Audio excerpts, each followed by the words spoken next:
Hello friends, हमारे channel real good think में आपका स्वागत है।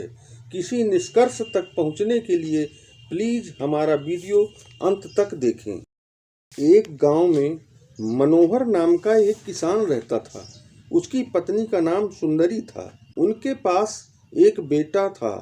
वो शहर में अपनी पत्नी के साथ रहता था, जो वर्ष में एक बार सिर्फ गर्मियों में छुट्टियां बिताने गांव आया करता था। मनोहर बड़ा नेक और मेहनती था।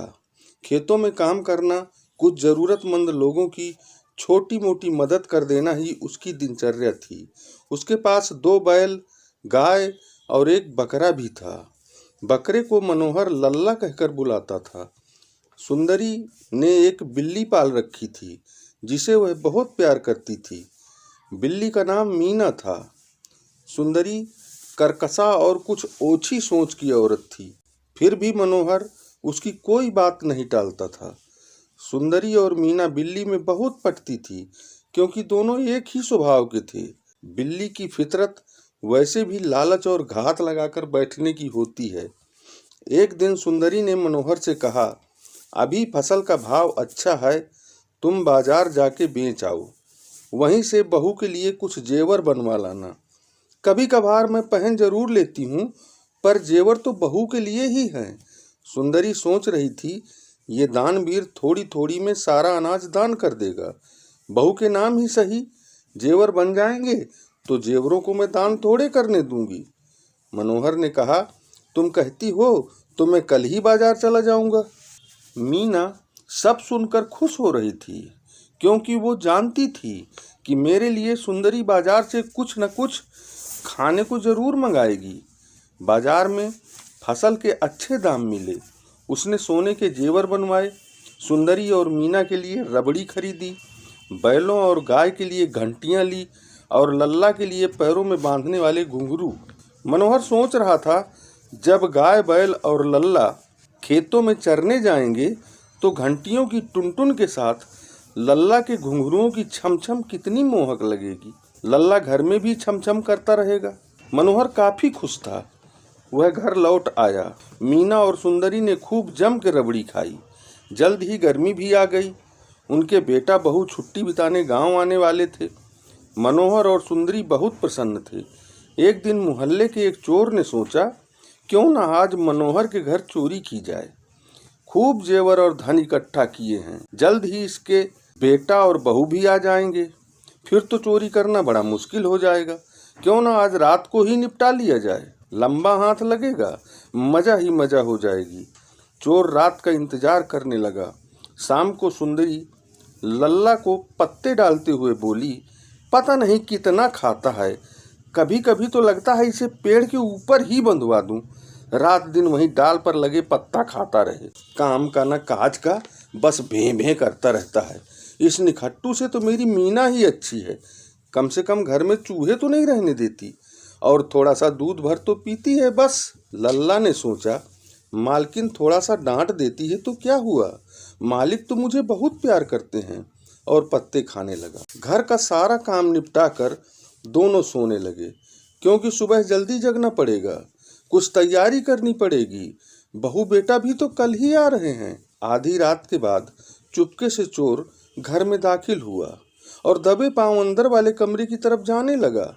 लल्ला ने मीना से अपनी भाषा में कहा, मैं तो खूंटे से बंधा हूँ, तू जाकर मालिक को जगा दे, वरना ये चोर तो सारा जेवर ले जाएगा और मालिक सोते ही रह जाएंगे। मीना सोच रही थी, आज तो बढ़िया मौका है जीभ चिकनी करने का। हमें चोर से क्या लेना देना है। चोरी करके चोर भाग जाएगा, दरवाजा खुला पड़ा रहेगा, उसी घर में तो घी दूध मलाई रहती है, बढ़िया दावत होगी।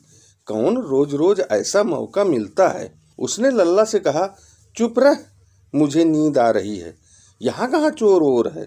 लल्ला समझ चुका था कि ये मीना बड़ी धूर्त है और मेरे मालिक की पूरी दौलत लुट जाएगी। मैं तो मजबूती से बंधा हूँ। लल्ला को एक उपाय सूझा, क्यों न मैं जोर से भिंभिया दूं, शायद मालिक जग जाए। वह जोर से भिंभियाने लगा। शोर सुनकर मनोहर जग गया। चोर को पहचान लेने का डर था, वो बिना कुछ लिए ही भागने लगा। मनोहर ने पीछा किया। सुंदरी भी जग गई थी, मगर चोर भागने में सफल हो गया। सुंदरी भगवान को धन्यवाद देती हुई बोली, मेरी दौलत लुटने से बच गई, वरना हम तो कंगाल हो जाते। मीना बैठे बैठे लल्ला को कोस रही थी। इस कमबख्त ने तो सारा खेल ही चौपट कर दिया, अब कहाँ ऐसा मौका मिलेगा। दूसरे दिन दोपहर तक बहू बेटा भी आ गए। पूरा परिवार बहुत खुश था। चोरी से भी बच गए तो खुशी चौगुनी हो गई। सुंदरी ने कहा, क्यों न हम हमारे मायके वालों को इस खुशी में शामिल कर लें। बस उनके आने में 2 ही घंटे तो लगेंगे। मेरा मायका अधिक दूर थोड़े है। मनोहर सुंदरी के कहने पर ससुराल वालों को लिवाने चला गया। सुंदरी सोच रही थी, मेरे भाई और भाभियां आएंगी, खूब रौनक जमेगी। उसने कुछ गांव के लोगों को बुलाया और मायके वालों के इंतजाम में जुट गई। इधर मनोहर ससुराल से सबको लिवाकर आ रहा था। वह मन ही मन सोच रहा था, अगर मेरा लल्ला जोर से न भी आता तो चोर मेरा सब सामान चुरा ले जाता। पर मनोहर घर पहुंचकर जब वहां का मंजर देखा तो उसे चक्कर आ गया। वहां तो उसके प्यारे लल्ला की गर्दन कट चुकी थी। उसकी खाल निकालकर मांस और कलेजा अलग अलग किया जा रहा था। मायके वालों को आया देखकर सुंदरी बहुत खुश थी। वह मीना बिल्ली को गोद में लिए हुए भाइयों भाभियों को गले लगाकर प्रेम से बोली, पहले कलेजा तला जाएगा। जब तक तुम लोग कलेजे का लुत्फ लोगे तब तक पूरा खाना तैयार हो जाएगा। मनोहर को ऐसा लग रहा था जैसे उसी के कलेजे को टुकड़े टुकड़े करके तला जा रहा हो।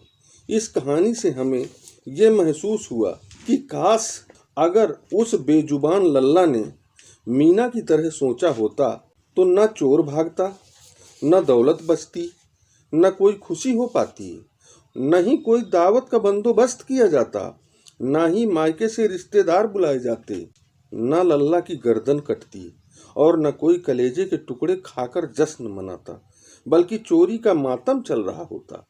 लोग कहते जरूर हैं कि जंगल में ताकतवर जानवर छोटे और कमजोर जानवर को मार के खा जाते हैं, पर कम से कम छोटे जीवों को खतरा भांपकर भागने का अवसर तो मिल ही जाता है।